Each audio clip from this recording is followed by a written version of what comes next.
Hi, guys, and welcome back to Posh Talk. I am your host, the Posh Queen, and Posh Talk is where we look at relationships and lifestyle through the lens of entrepreneurship. This week, we have a wonderful content creator and comedian as a guest, but before we get started, I wanted to begin with a positive note. I know that you are pleased with me, for my enemy does not triumph over me. This comes from Psalms 41:11. I hope you enjoyed this interview as much as I did. Hi, and welcome to Posh Talk. I am the Posh Queen, and today I have a special guest, Tunji. Oh my gosh, thank you so much for joining us on Posh Talk. No You're problem at actually all. Thank my, you for having me. of course, you're actually my first guest of season 3, so I'm really fortunate to have you. Yes, this has been a journey to get here, but I'm so blessed. But thank you for joining me all the way across the globe, right? Or up the globe. I'm not that good at Yeah, I mean, geography. like I'm on the East Coast now, like we're all on the East Coast, but yeah, I'm in Canada, you're in Atlanta, so Yes, yeah. yes. Tunji, I met Tunji at the Atlanta Film Festival. Hmm. So this is great, but let me give you your introduction so they actually know who you are. Yes. So Tunji is a Canadian comedian and content creator based out of Toronto. And honestly, before I really get into it, I just want to say that the content that Tunji makes I personally love because as a person who's obsessed with pop culture, I find that his comedy it ties in perfectly. Like everything that I love about black media and like my favorite cultural whether it be I would say the topic of the time or show of the time, he just does a really good job of like tying all that stuff in. And yeah, like his viral video. So if you came across it, which you should have, back when Lori Harvey was going through her whole thing of finding her next suitor, he took it on a Bridgerton perspective, and I'm obsessed with Bridgerton. It was so genius, so great, and everything like that. Really just wrapped up the whole Lori Harvey, I would say, her whole headlines like in a Yeah. nice bow. And I was like, oh my gosh, it's like a modern day Bridgerton. I can't believe no one ever thought to do this. But absolutely funny, absolutely genius. And so, yes, I'm so excited to have you on the show. Thank you very much. And thanks for the intro, man. You got me feeling real good about myself. Oh, you're great. Stop. Okay. But yeah, I really wanted to have you on the show to just get your perspective of, I guess, like social media being a content creator and just your perspective of being a content creator in comedy. Because I know that comedians, they have an interesting rap when I would say like you think of content creation and on social media and everything. So Hmm. I really want to I guess start from the beginning of how you start, like how you knew you want to be into comedy, and then how did it shift over to the content creation side of it. Yeah, so actually, like my journey really honestly begins with me having goals of becoming an actor. I was always a theater kid, coming up in high school and even to a certain extent in university. Comedy was something that I got into through improv. I did a lot of improv comedy in high school and university as well. In university, I was part of this bi-weekly comedy show called 1107. Every other Friday at 11:07 p.m. we would put on an improv comedy show, and that's when I started to kind of realize that I might have a real talent in comedy because like I was getting a lot of that's the great thing about live comedy, man. The feedback is instant, and when it comes to those loud laughs and those classic moments, I was definitely getting those quite a bit. So that's when I started like shifting my perspective, and also like theater class in Mm-hmm. university was not going well. I wasn't doing well. Like I yeah, even though I was a performer at heart, I was getting D's in theater, but I was killing it in improv. So I thought, okay, Mm-hmm. well, let me shift on over to that, focus on, my, media and communications degree, just really put my focus into that. And then just on the performance side, think of it as kind of like a side gig or a thing that I'm trying to figure out. And I was in Vancouver at the time, in the Vancouver area. At the time, it was a very big, like, hotbed for comedy. A lot of very well-known improvisational comedians came out of there. Colin Mockery and Ryan Stiles, two guys on the biggest improv comedy show in the world. Whose line is it anyway? Came out of this theater in Vancouver, so I went over there to auditioned for the rookie league, what was over there for a while. And then yeah, the content creation really came out of a desire to put myself out there, to give myself opportunities to land, TV and film roles. Hmm. My whole idea was like, okay, well, this game is all about exposure, so let me just sort of display my talent online, show that I have the ability to bring people out to this theater that I'm a part of, and then I'll land TV and film roles. That was my whole goal. But in doing that, man, the content creation thing like really took on a life of its own. Like it became like its own thing. And what I enjoyed the most about it was like it was mine. Like I was in control of it. Like I wasn't begging anybody for an opportunity. I wasn't, like, and like, I love to work hard, and I don't mind like networking and doing all of that extra stuff. I love doing that stuff, but it was something special about working really hard on something, and I was directly getting the benefit from the hard work Mhm. as far as views and likes and comments and that stuff. And so slowly but surely, I was starting to not sort of be so appealed by what the industry in the city that I was in had to offer, and I was just more so going along the independent route. And then you just brought up the Black Lady Bridgerton. I think that was probably like the biggest confirmation for me that okay, like this is the direction that I need to go. And yeah, it's been going on from then pretty much. Right. Okay, that's so awesome. Yeah. When I think about the whole content creation and you're like, okay, I feel like this is something I need to do because you get all that feedback and all this like attention and all the likes and all the just engagement from doing this one thing that was kind of like a one-off thing for you. Hmm. I feel like that's the joy and like I feel like the true benefit of content creation because I feel like there's not too many things in this world where you can kind of have like a test audience or like kind of like any type of test and Hmm. you actually get genuine and authentic feedback. And so social media creates that kind of environment for that.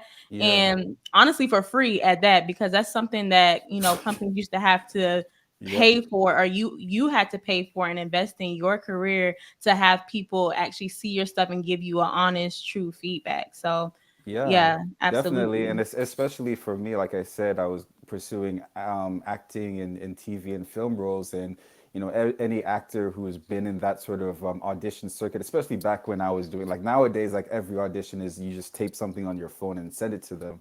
But at the time, you Mhm. actually went, I feel like I'm like talking about the olden days. No, I feel like but I'm like already old. I'm only 29, but I'm only, back in the day, we had to actually go to the audition, like, and meet the person face to face. Like, I feel like anyway, but yeah, no, it was true. right. Like, we actually go to the building, and you're in there, you're competing against maybe like 1,000 other people for the same role. And even if you get it, you get paid what is a big amount to you, starving artist, but it's not enough to like sustain you, for a long period of time, right? And it's very unreliable. And you go into these auditions, and every casting director tells you, it's all about exposure. It's all about exposure. Your agents tell you, don't worry about the money, just worry about the exposure.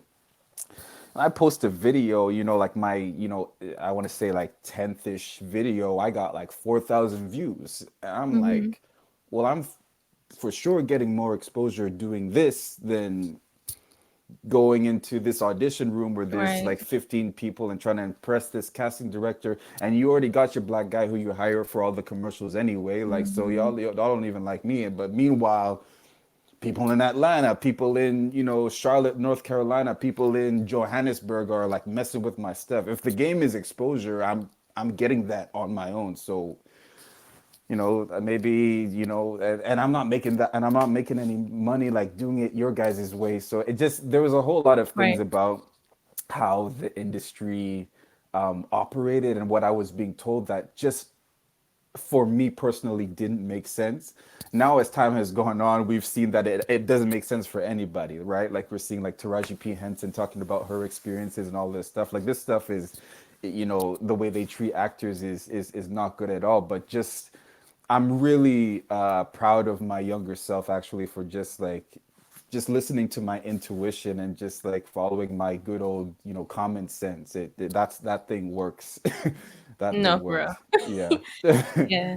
It's really interesting that you brought up the Taraji P. Henson because that's what I talked about on the episode previous to that. I Hmm. talked about, was it this episode? I think it was the last episode. Yeah. And I Hmm. talked about glass ceilings and how the feedback when people talk about like any type of art is always skewed because I don't think people understand how the money is made and generated. And Yeah. then a lot of people think like, oh, well, it's artistic and it's expression and it's like this. And it's like, okay, these things are backed by actual organizations, Hmm. companies, institutions, and everything has a bottom line. Yeah. And if they have the opportunity to pay you less, they're going to pay you less. Yeah. And so it's really hard because when you think of like any type of art, whether it be acting, comedy, music, it's hard to put a price tag on it because Yeah. it's like how do you put a price tag on your heart or like something that you have true like desire for? You can't. So that's Yeah. where it gets really hard and tricky when people try to put a price tag on like, okay, well, I'm an artist and I want to perform for the world and I want to put on and I want to showcase who I am. Hmm. However, how much do I charge for this? You Yeah. know? Well, and there's even like sort of like weird, people pleaser, guilty people like me who I have a hard time like, charging people. You know what I mean? Like Hmm. it's because as an artist, everything that I do, everything that I post, man, that comes from my heart. Like I feel like the Hmm. reason why the videos that have gone viral for me and that have done really well for me, man, it's because a big reason for that is because I feel like people feel like it comes from like really in here, like it's something that I really want to give to the people. And I do think that that's maybe something that I would love to contribute to the content creation industry and the artist community. It's just Hmm. like, yo, first and foremost, our job is to please the audience. Hmm. Like before we're talking about getting Mr. Big Executive over here and Mrs.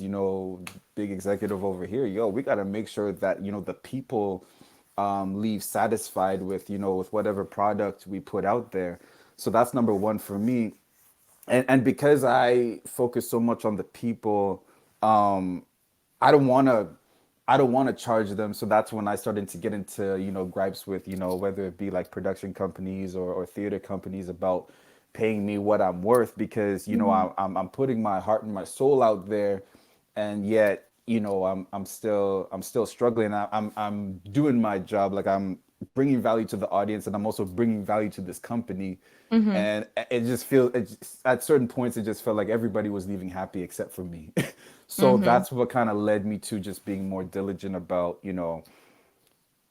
understanding, like the business side of things, and understanding, what the market value is for the stuff that I'm doing, and how I can effectively monetize my work, but still keep the integrity of like making sure that, the audience is the number one priority. And I think that's something that has never is never going to change for me. I've had a lot of opportunities to not think that way and to just think about myself, and I just don't think I have it in me, man. I think that, the only way, comedy or content creation makes sense to me is if the people are happy. So yeah.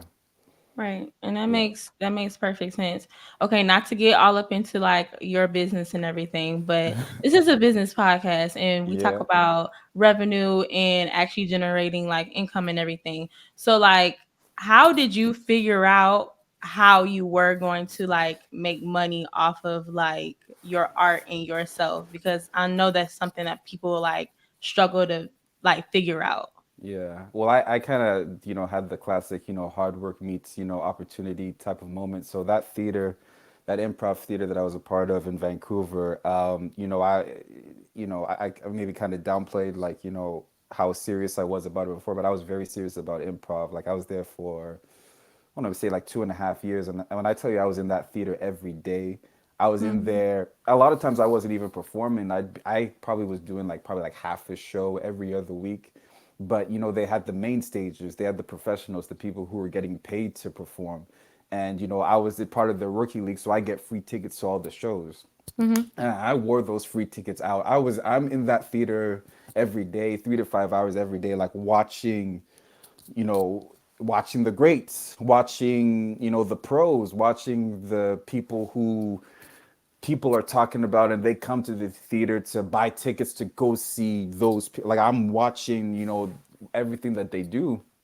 And eventually the reason why I left is because eventually I did study them enough and develop myself enough to where I was at their level, and I was, similar to them, and I could play with them, but politics were preventing me from getting to where I wanted to go. So that's where I kind of like shifted into really focusing into content creation.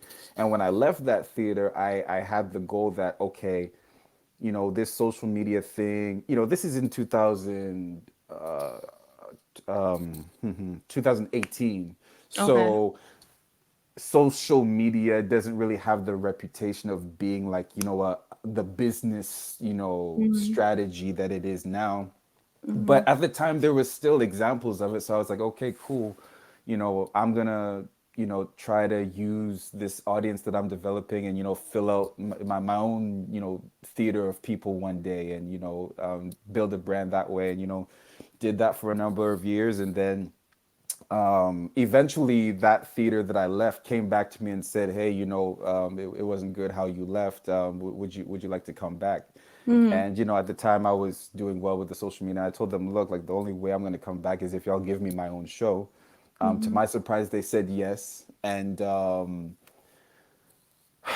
but it was just me. I don't have other people with me on stage, and so I had to put a stand-up comedy set together. And that's how I figured out how to make money, was through doing stand-up comedy. Like Mhm. I said, I am quite a studier of the greats, and the great black comedians, of our generation, is definitely not outside of that. Like I study them like crazy. So um, like you said, with the amount of testing that I had done with my jokes and my material online, I was actually able to take that content that I knew people found was funny, but like crafted and presented as if, a Def Jam comedian would present it, or like, one of my heroes would present it. Like Right. literally I would think to myself, like, how would Chris Rock deliver this? How would Mhm. Steve Harvey deliver this? How would Dave Chappelle deliver this? How would I mean, like Cat Williams was probably like the biggest inspiration that where I saw the format of what he was doing, and I was just like, okay, like I can do that and apply that to my own material. Mhm. So I did that and just kind of like pieced together a 45-minute set together. And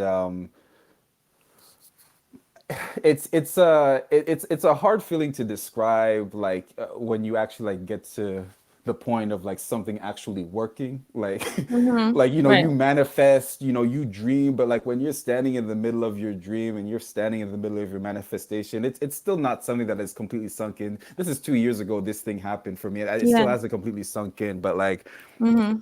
I filled that thing up, and it was, after going through what I went through, it was full of black people, and full of Mhm. Afrocentric black people, and we were just being us, and I was the ringleader, man, and my jokes were a hit. Some of these jokes that I was doing, I had never tried on stage before, and those were some of like the best jokes that night.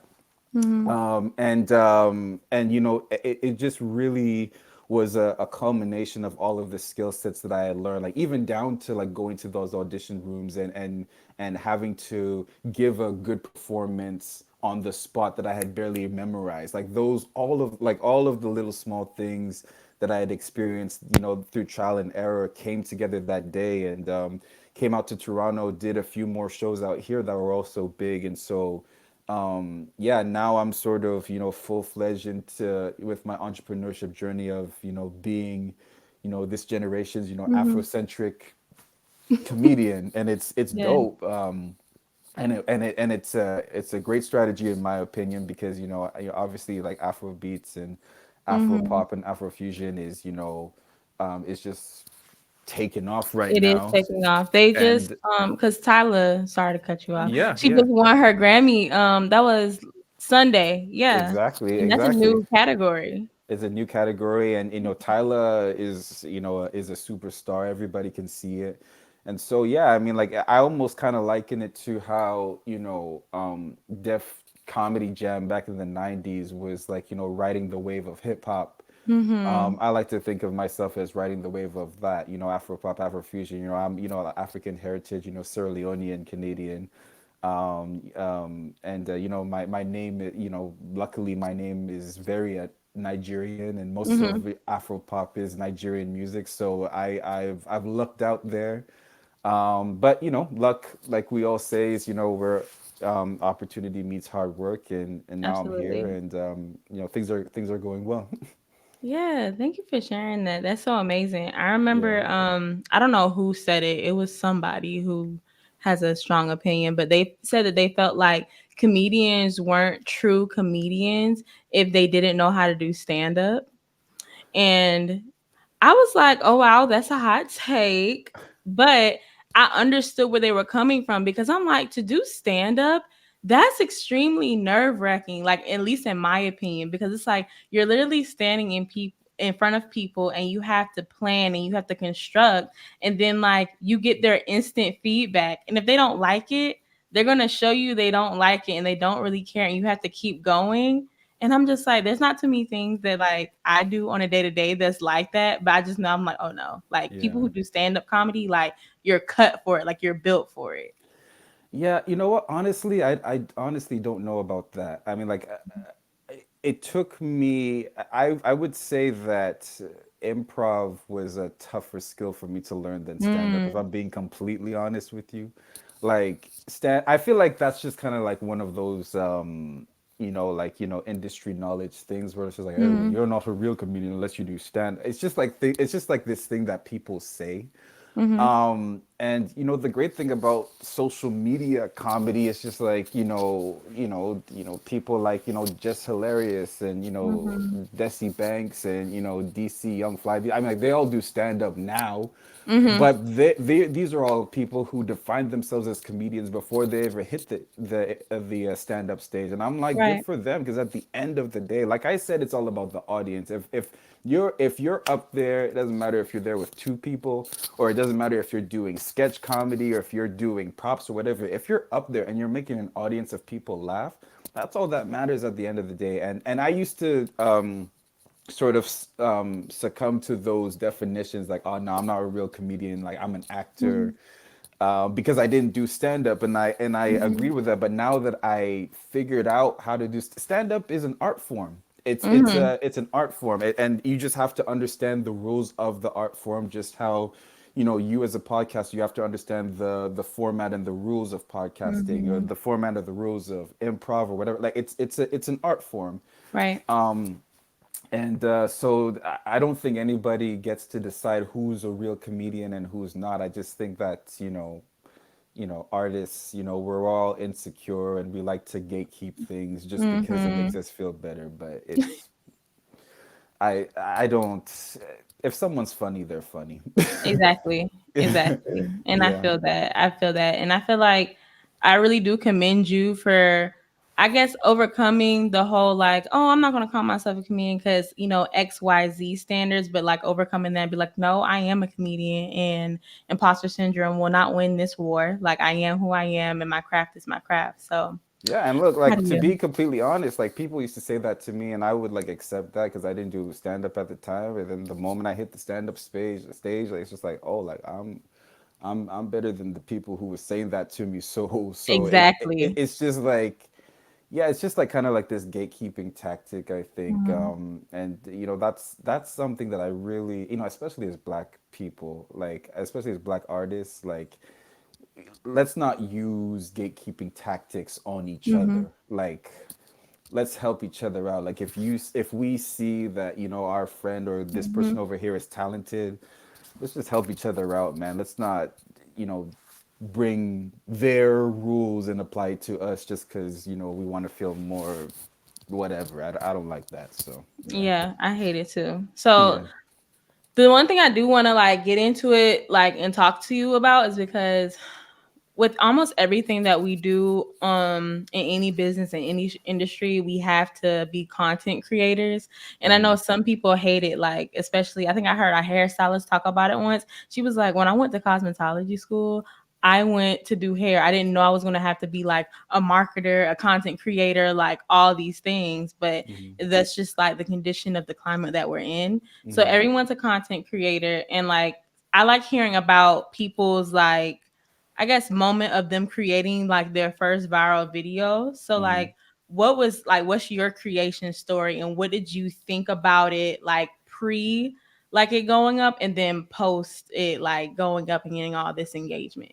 So, so you're talking about like a specific viral video, like? Like your first one, or you could Oh, talk my about first the, one. yeah, or you Oh, could talk that's about the black no, no, lady, no. Bridgerton. No, no, no. But Like, no, my first, I love talking about my first video. That always, I mean, because I always think back to, I was just like, man, like, I can't believe, like I just put myself out there like that. Because I mm-hmm, really did have a lot of confidence when I did it. I knew that it wasn't all that it was going to be. It was a mm-hmm, very, like, grainy, lip sync video of a Eddie Murphy clip from mm-hmm, Raw, where he talking about he like, this bit about how there are no faithful men about or something like that. And I really love that bit because I didn't believe it to be true, but just the fact that he said it and the fact that it made people laugh so much, I was just like, okay. But anyways, that's getting off track. My thought process before it was just okay, if I were to do, you know, a live show by myself on stage, what would I do? And in my mind, I'm thinking to myself, okay, I would do sort of impressions of the people who inspired me to, you know, want to become an actor. And you know, comedians were a big part of that, and Eddie Murphy is, you know, my biggest inspiration. And so I just did you know, a little lip sync video of him. And you know, shout out to Gary Vee. You know, his whole thing was, you know, artists should be posting, you know, 365 times a year, you know, mm-hmm, once every day.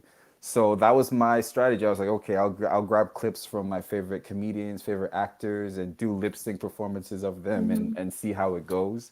mm-hmm, And because of my improv experiences, because I'd been trained in performance at that time, you know, my facial expressions were pretty on point. And it was that, you know, as I got better with the actual creation of the content itself and the actual, like, you know, nuts and bolts of, you know, quality and editing. That's mm-hmm, the other goal. Once I got really good with my edit, the better I got with my editing, the better my content performed, because I was already pretty much solid as a performer. But mm-hmm. as I improved with my editing, that's where things really started to go really well. So Oh, that's really good. yeah.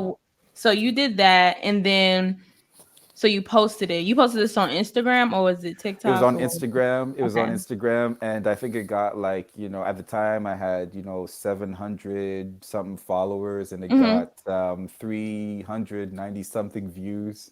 Oh wow. And but I was happy because Mm-hmm. I think about this. I was thinking about this stuff as far as a live performer. So I was just like, Mm, if 300 something people yes, were in a venue and they laughed at something that I did, that's good.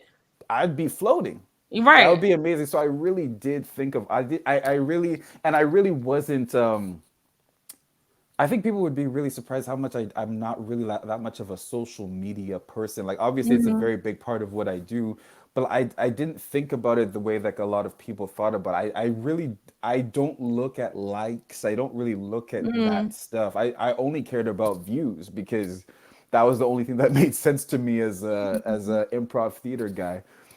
And I was like, all right, cool, 390 people. I know it's not like, you know, a million, but Mm-hmm. I wasn't expecting that on the first try anyway. And, Right. you know, okay, cool. Like, you know, let's try to get another 300. And then 10 videos later, I get 4,000. Oh, snap. Fourth. Whoa. Right. Now I just filled up a theater. Like, that's literally how I thought about it, and that's what kept me Yeah. going. And then when you get it started to get into, you know, like, you know, videos get 50,000 and all this stuff, Mm-hmm. then that's when you start to think about things more from a social media perspective. Because I'm just like, okay, well, I can't now it's okay, 100,000. Okay, I can't imagine what a hundred Yeah. thousand people in the room would look like. So that's when the transition came. But thinking about it from a theater perspective is what got me through the initial stage. Hmm.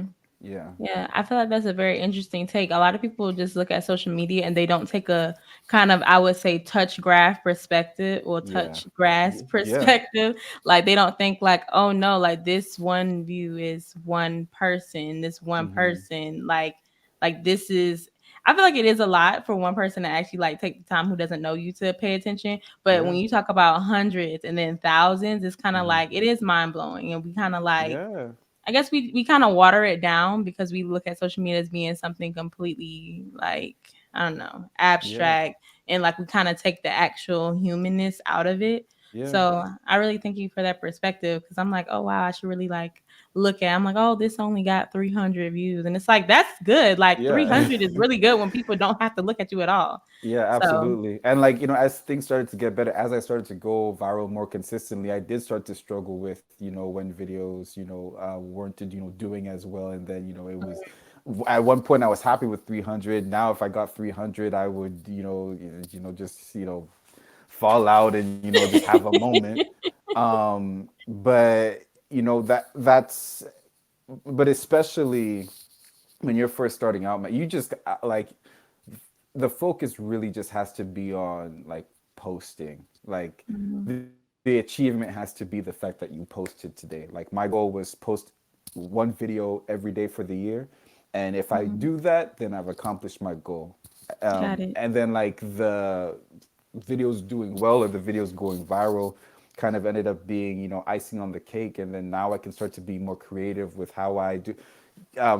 First I was starting out with like the camera being set up like this, and then all of a sudden Mhm. well, what would happen if I hold the camera and do the lip sync videos while I'm moving around and moving my house and shit, just Mm. experimenting, because the goal was just to post. And I think in order to be successful with content creation, you just got to get in the habit of posting. Like, Mm. you got to like get into the habit of this being your job, because if you want to be a content creator, then that's going to be your job, and you're good like whether things are going well, whether things are not going well. Like, for the past month, I was in a period of like just testing out material, just testing out different types of content, just to see, what people might want to see from me consistently. And it's a constant, cycle of, what you're doing, and you know how to make viral content. Then you got to test some more. Mhm. The stuff that you test does well. Then you got to test some more. It's a cycle. It's a job. You don't. It doesn't stop.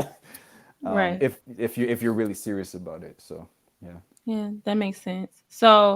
Um, so explain to me kind of like, I guess, the shift because there's always a shift after you kind of like receive success doing one thing. Because I know you started talking about how you started kind of changing the way that you were shooting videos.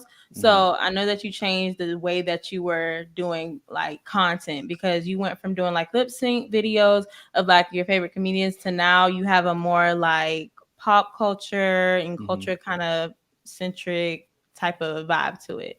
Hmm. So can you explain that? Yeah, I mean, yeah, I was actually thinking about this before we started today. Like, I've probably like reinvented my content like 7 times in 6 7? years. Yeah, seven Oh times. my Like, gosh. yeah, it's and it's just really just from doing my best to like pay attention to what the people are best responding to.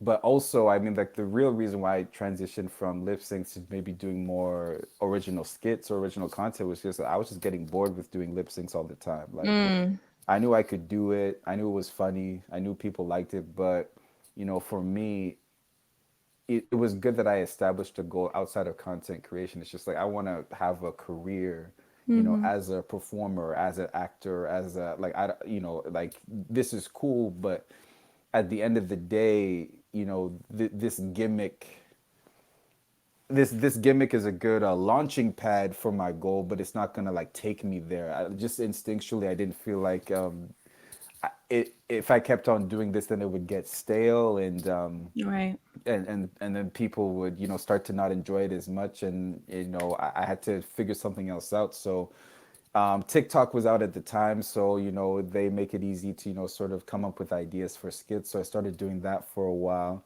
and then as I started to get more and more comfortable with that, that's where start to get the Black Lady Bridgertons, and sort of Mhm. my little more rant videos about pop culture. And it was actually Mhm. funny. Again, I'm not.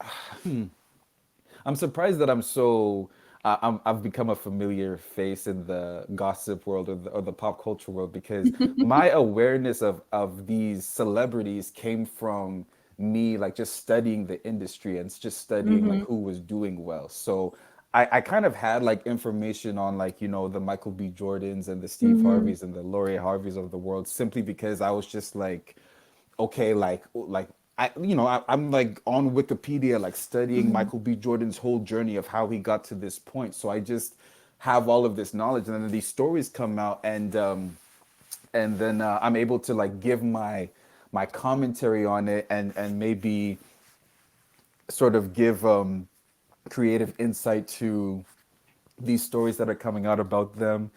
I'm watching shows like Bridgerton because it's a very popular show, and as somebody who wants to be in this industry, I have to Mhm. know why something is popular, like Mm. regardless if it's meant for my demographic or not. like Okay. what is this, like what's going on, like why is this so appealing, like there's like my whole thing was like, there's a reason why these things do well, and if Mhm. I know what these things are, then I have a better chance of being successful. And then yeah, I mean, kind of putting together the whole journey of Lori Harvey, with Bridgerton, was like the sort of the a huge, amazing comedic discovery, because I just definitely saw the patterns between the two, and just saw that, oh, like, things aren't so different now than they were back then. Right. and yeah, that one definitely, before I posted that one, I was Mhm. just like, regardless of how well this thing does, this is the best thing I've ever made. This is Really? this So is you oh yeah. knew. You knew. Yeah, yeah, that one, I was like, well, first of all, I mean, it it just like every I think every artist has that experience of like being in the flow state, Mm. and like you don't hear anything, you don't feel it, you're just like, it's almost like the thing is making itself through you, and you're just a vessel, like that's Got literally it. what it felt like. And like after it was done, I'm looking at this thing, and I'm just like, like, from a content perspective, from a marketing perspective, from because Bridgerton was the hottest show, Lori All Harvey and right. Michael B. Jordan were the hottest couple, like at that exact moment. And from an artistic perspective, I'm just like, on all three levels, man, this is excellent. Like, I'm like, me personally, I was so satisfied with that video. And I'd been up all night making it, so I posted it, went to sleep, Uh-huh. woke up 2 hours later, and it was just like, yo, And you were like, like, I was right. Of course. I knew it was yeah. great. No, but at that now, if something now, I trust my intuition a bit more. But at the time, I'd been through all of the regular, disappointments and Mhm. letdowns of being a performer. So I was kind of in the mindset of like, whether it does well or not, like, it doesn't define me, whatever, whatever. Mhm. So when it did well, I was just like, oh, okay, thank God. That Mhm. feels nice. That's something that I feel is good to other people. And then, Yeah. the shade room reposted. The shade room, what? Right. Oh, okay, yeah. I was not following the shade room at the time. Like, Right? I didn't think of myself as being like like a pop culture. Like, I Yeah. wasn't following the shade room at the time. Um, the shade room reposts it. It goes crazy. Tisha Yeah. Campbell is saying that it's genius. I'm like, what? Like That's what Gina? I'm saying. I was like, oh my gosh, that was so genius. Like the correlation. I'm like, that's exactly what this is like. And like celebrities, I'm like I think like Dwayne Wade might have Mhm. just like, it was like, and I'm from Vancouver, like, Yeah. y'all are like my hero, y'all are like Mhm. the dopest people, and y'all like my shit, like, that really, Mhm. am I allowed to cuss? Sorry. Oh no, you're good. Keep going. Okay. Sorry. But like, yeah, no, it was really just more so like disbelief, like, Mhm. huh, like the culture, like, this is like the shade room. Like this is the Yeah. culture. And like Mhm. y'all mess with me like that. And like my followers went way up on Mhm. Instagram. Yeah, it was very surreal. It was very surreal. Mhm. But for me, what was even a better moment was I put out a part two not too long ago, Mhm. and it got another amazing response again. Mhm. And that's when I kind of realized, okay, like this was something. This wasn't just a drop in the bucket moment. That was a Mhm. real moment for people, because the fact that like basically 2 years later, I do this character. Plenty of time to forget that character. That's plenty in content creation world, especially. Forget about it. That's plenty of time. And like the fact that 2 years later, I post a video with that same character, which I call Lord Blow the Whistle, and it does well again. I'm just like, wow, like that. So that really, one of the best tweets from that time, from the first video, was somebody tweeted. They said, "I love my people. I love black people," and I was just like, Mhm. yo, like, Mhm. wow, like I did not realize that I had the ability to make something that really not just makes people laugh, but like really like touches people. Yeah, So resonated with the culture. yeah, Yeah. yeah, in Mhm. a big way, in a big way. And like I said, my heroes were liking this stuff. I was like, yo, so Mhm. yeah, yeah. It Yeah. definitely, that's when I was like, okay, I think I can do this.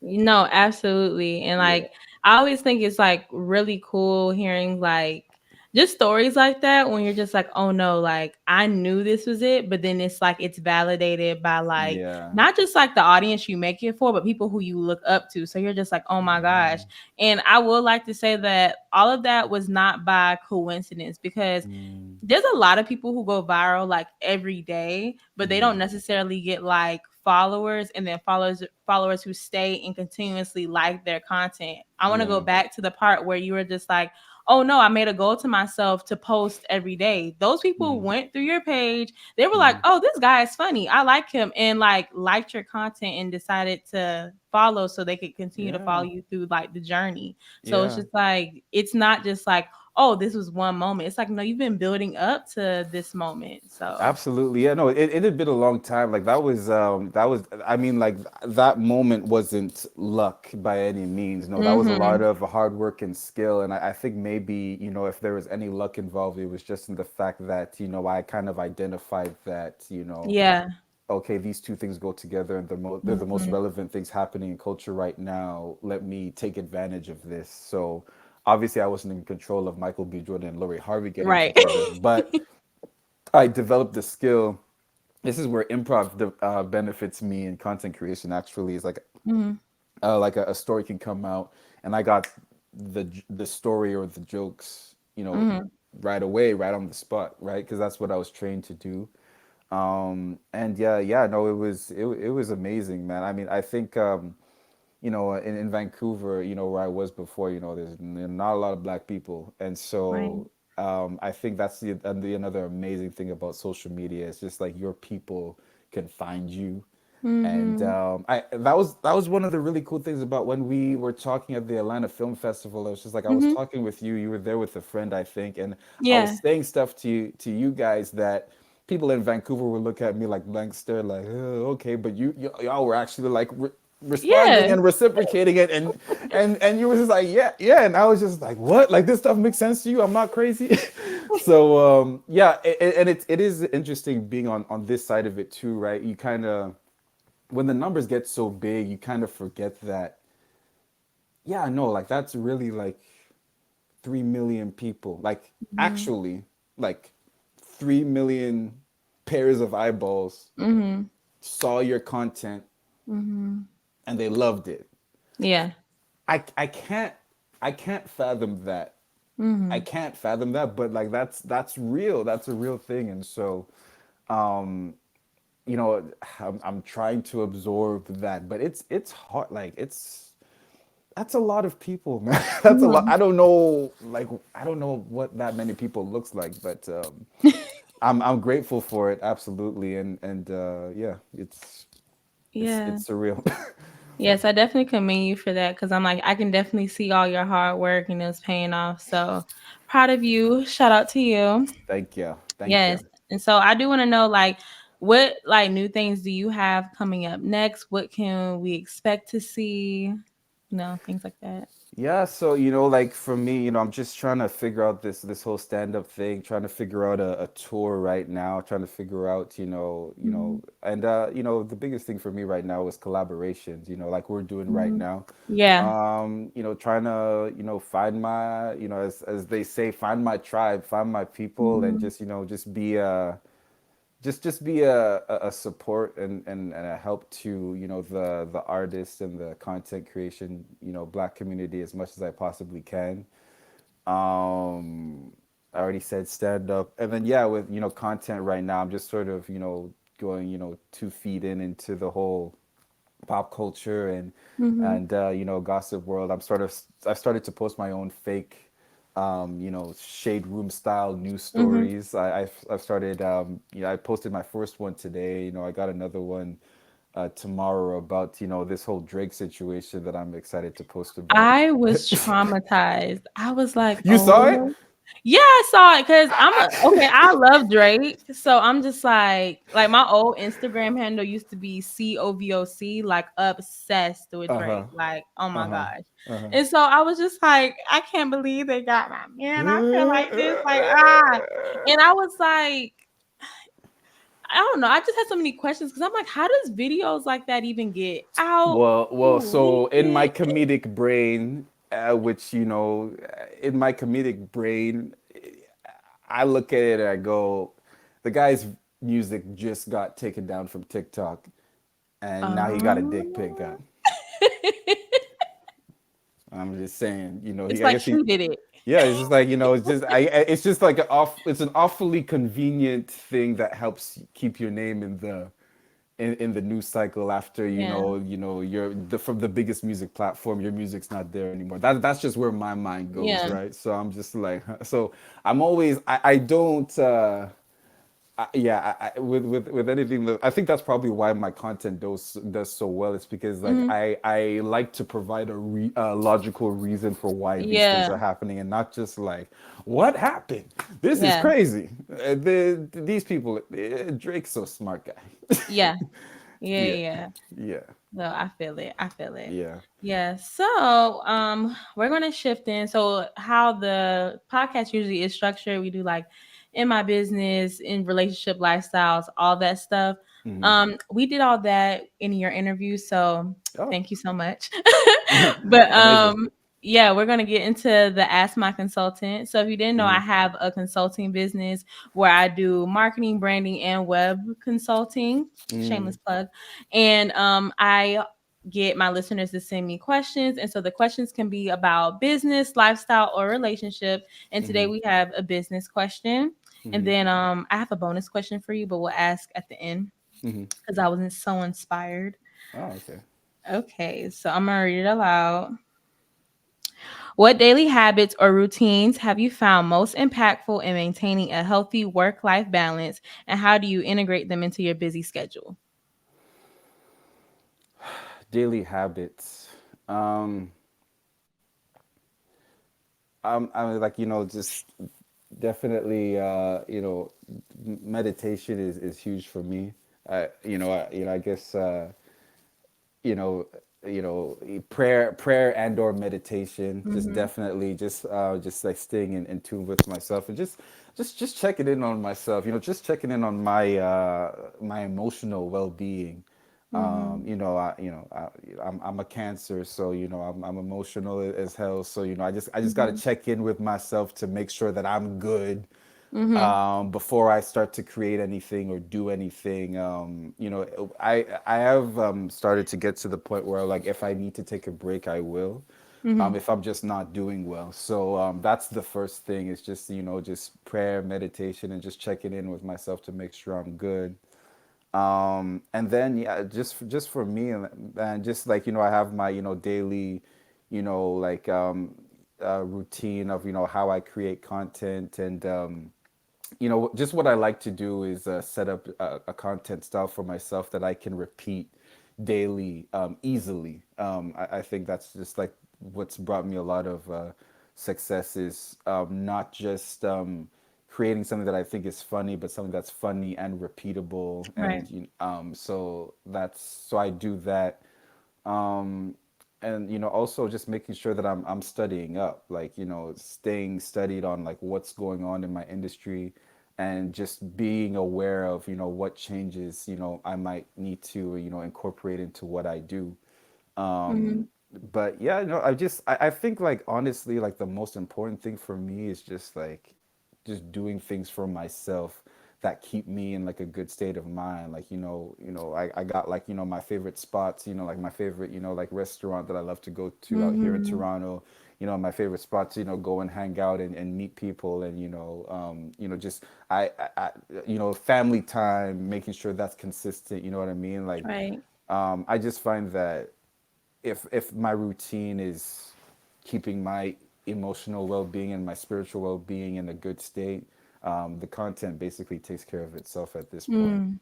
Because I worked really hard to develop that into a reliable skill set. So I just got to make sure that I'm doing okay. And Yeah. yeah. Absolutely. Yeah, and I'm Yeah. also not a very very extremely organized, structured person. Mm. Too much structure kind of makes me feel restricted.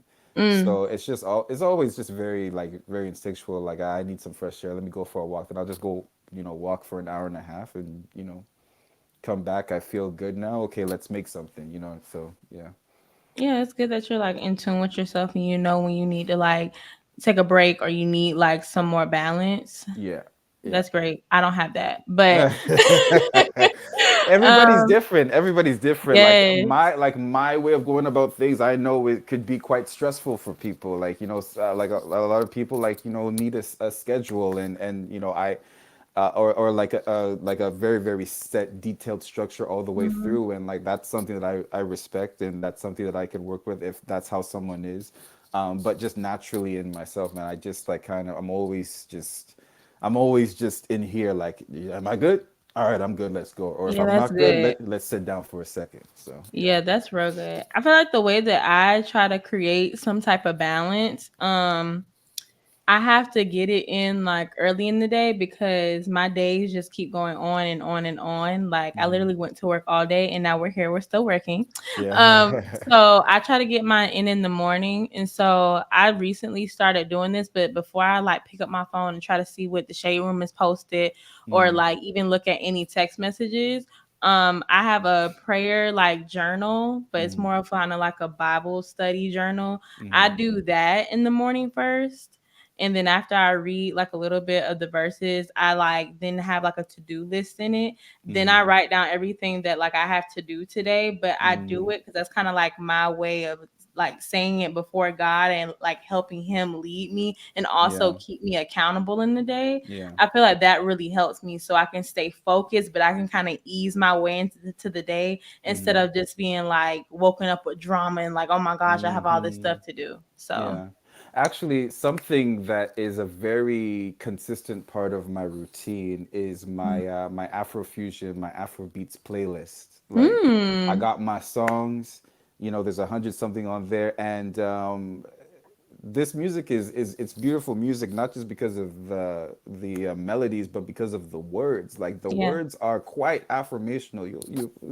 The thing will have you like feeling like a king in a second if you listen to it over and over Yeah. again. So it's actually that music on top of it being my culture's music, and I'm just so excited Mhm. that it's as big as it is.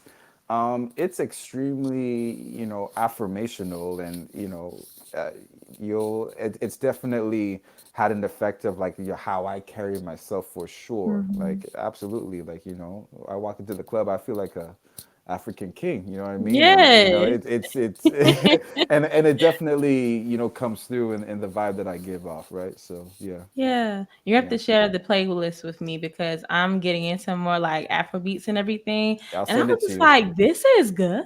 Yeah. Yeah. I think Yep. I'm more of like a pop girly. So Mm-hmm. like I'm in R&B, pop and R&B. So like Mm-hmm. anything that's like in the Tyler, I can't think of the other girl's name, but anything in like that vibe, Mm-hmm. I'm Mm-hmm. all into Oh it. yeah, that's I mean Yeah. that's me. Like I'm definitely like an R&B I mean like Mhm. I've been I've had Money Long's new song on repeat. Who hasn't? that song is just like it's like I can't stop. It's just like it's got me. It's got me. She got something in it. Like all I I can't get love out. her Yeah, as a writer, her pen is just always so good. Cause I'm like, she yeah, says things so plain and clear, but I'm like, the way hmm she flows her words together, I'm just yeah. like, nobody else would have did that. And that's why I think she's so successful. Yeah, and it's actually interesting, now becoming an adult and Hmm. kind of understanding why, the songs that are, mom, dad, uncles and Hmm. aunties used to listen to, like why those songs like resonated with them so much because it kind of Hmm. tied into a point of life that they were at the time.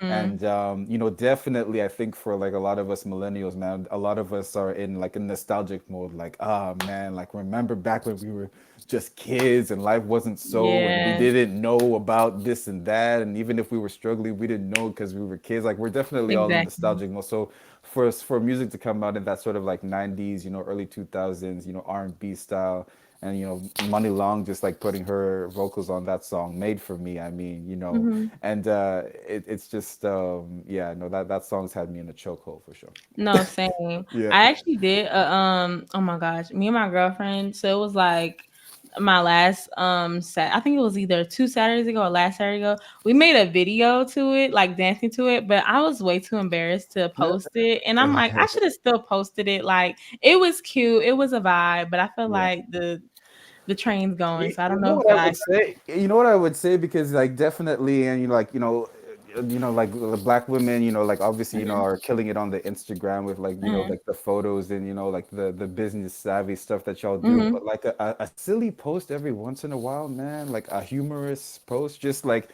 y'all just being you, like and like it mhm, works. It works really well, and mhm. it's vulnerable, which is something that I think that we all Yeah. struggle with to a certain extent, but. Um, I think that I think the whole stunt of my Mhm, social media is just like kind of vulnerability and just like putting mhm, myself out there. Like even right now, I feel like there's an audacity to the fact that a singular content creator, is doing content in the format of a huge, media company like mhm. Shade Room. Like there's an audacity to it. There's space for people to ridicule me for that. But like it always pays off in the end if you just kind of like stick with it, or like or not give up on the idea right away but make adjustments as you go along. Like Mhm. I think like if I were ever to give like anybody any advice of like how to do it, it's just like, man, like you gotta, to a certain extent, like just put your real self out there for Mhm. people to potentially criticize or potentially applaud. And Mhm. I think you're I guess talking about how surreal the moment was with Black Lady Bridgerton, but those that moment is balanced out by the fact that I get borderline bullied all the time on social media. So Mm. so there's that balance there. There's the other side of social media, and it's very real for me as well. I mean, like, I think the good moments is what people remember, and those are kind of put on the pedestal. But I got burner accounts, saying some very very very Not very. the trolls. Oh yeah, no, and they know how to say things that hurt your feelings. Let me tell you, Wow. they're good. They're good. They know how to say the thing that actually goes ooh. A lot of Yeah. influencers and like public figures like to come up and say, "Oh man, those things don't affect." No, man, no, it Yeah. hurts. It actually Yeah. hurts, and it makes you feel Words like you want to definitely quit. hurt.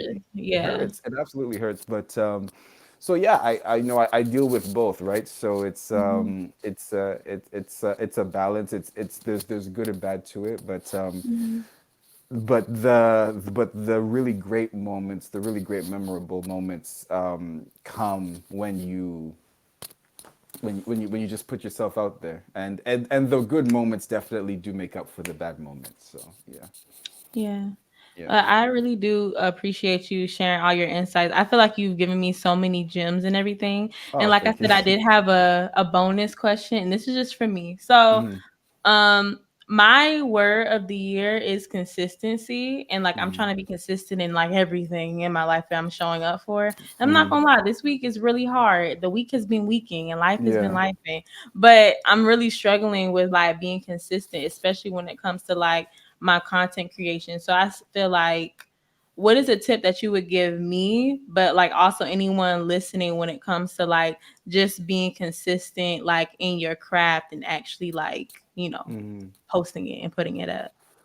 Yeah, so I think that this is probably where the actual content and the editing comes into play. I think like honestly some sort of like content template that you can just like insert different videos or different, words or whatever into. I think that's like the best way to be able to do something consistently, something where even if you don't know exactly what you're gonna do that day, you know that it's gonna be something to the effect of this because you already have like your Canva template set up or Mm-hmm. your meme style set up or whatever the case may be, right? I think and I think that also people people might get caught up in like the like over being like kind of like overproducing their content, like Mm-hmm. making sure that everything is perfect and the lighting and the this and that and blah blah blah. Like if you can, if I think that just generally speaking, if everybody just kind of like took a step back from the video needing to be actual absolutely perfect and just recording something and putting it out, that's sort of the main thing towards being consistent, because I think like a lot of times the real difficulty with being consistent is just like fear, fear that it's not going to do Mm-hmm. well, fear that people aren't going to see the vision. But if you could just get past that fear and even like on purpose like put out a bad quality video just Mm-hmm. to get yourself out of that mental block, man, it changes a lot. But that's sort of like from a practical perspective, I think just creating a template for yourself that you Mm-hmm. can like insert content into. I mean, like that's what all of like the big companies do. I mean, Mm-hmm. and that's what I'm doing right now. I made a template for myself yesterday, and I'm probably going to Mm-hmm. be using that for the rest of the year because I don't have any other ideas. So this is what y'all gonna get, and Right. it's not these aren't the best things that I've ever done, and I'm aware of that. Mm-hmm. But based on my experience, I know that eventually I'm probably going to write something that Mm-hmm. will get a lot of shares, and then that validates all of the work I've done before. So, Right. yeah, I would say don't worry too much about like how much effort is being put into each one, because if you try to put your full effort into every single one, it's going to be impossible to Right. be consistent. Like, I mean, I don't know if you're a sports person or not, but like Jerry Rice didn't get the record for most receiving yards by getting 80-yard touchdown bombs every single time. No, he got Mm-hmm. 5 yards here, he got 5 yards there, Mm. then Right. 15 yards, then back to two. Okay, this one was backward a little bit. Like it's all Mm-hmm. like bits and pieces that build the whole thing up, right? So yeah. Got it. Thank you. I receive all of that. You've really helped me. I'm Uh, like that gave me enough inspiration to keep on going. that's right. I'm glad. I'm glad that God has used me in this way. That makes Yes, me feel very good. absolutely. I really Yeah. thank you and appreciate you for being on Posh Talk. This has been such an amazing conversation. I thank you. I know the listeners will thank you for all the insight that you have given them. But any last words? Any last words? Mm-hmm. Well, I mean, like like for your listeners out there, like look, like you know, your instincts and your intuition, is exactly on point. Mm-hmm. That's your compass, and listen to it, and it really is true. Where you just have to, where people say you got to listen to your gut, and don't let people around you like scramble your mind into thinking that you're crazy. And your crazy idea just might be something that's gonna like change lives and impact people in ways that you never thought imaginable. Like I've seen it. Like Mm-hmm. I saw an old video of myself where I called my content just silly little videos, And nowadays, I would never call them that just because of how much impact my silly little videos have had. Mm-hmm. And I probably those that was probably language that I was taking from other people and that they had projected onto me. Yeah. So yeah, no, listen, like anything that's getting in the way of you thinking that you can be absolutely successful with what you're doing, get rid of that stuff. It's not important. So yeah. Absolutely. Well, thank you so much, Tunji. Please share your social media handles really quickly. Yes, I am Tunji TL on all platforms. Well, I'm primarily on Instagram and TikTok, so TUNJITL. I'm also on YouTube. I'm not doing much on there, but I'm trying to figure that out. I'm trying to, like I said, get my tribe, get my team, so I can, be able to do more content more consistently. Mm-hmm. It's Right. just me right now, but yeah, TUNJITL. I'm mostly on Instagram right now. So if you want to reach out, I respond to my messages. So reach out and I'll respond back or comment on my thing. I'll respond back and yeah, well, just keeping this thing going, man. We're having fun. Yes, absolutely. And I'll be looking for those tour dates. Hopefully, are you going to Yeah. be coming on this side of things? Wow, there was no way I could ever do a tour and not come to Atlanta. Are you Of kidding me? course. Yeah, I'm are so you kidding me? excited. What? Yeah, I'll definitely be there. The A? Are you kidding me? That's Yes. man. No, I have to. I was so happy when I was just like even like in the city. So like if I do a tour, like for sure, like no question. Yeah, Oh, absolutely. I can't wait for that. That's going to be a fun night. Absolutely. yeah. Okay. I'm so excited. Thanks, guys, for listening to Posh Talk. Please follow our Instagram at poshtalkpod. If you have any questions that you would like to be answered on the pod, email us at poshtalkpod@gmail.com or DM the Instagram. Know that you are loved even when you find it hard to love others and yourself. Thanks, guys. Stay posh.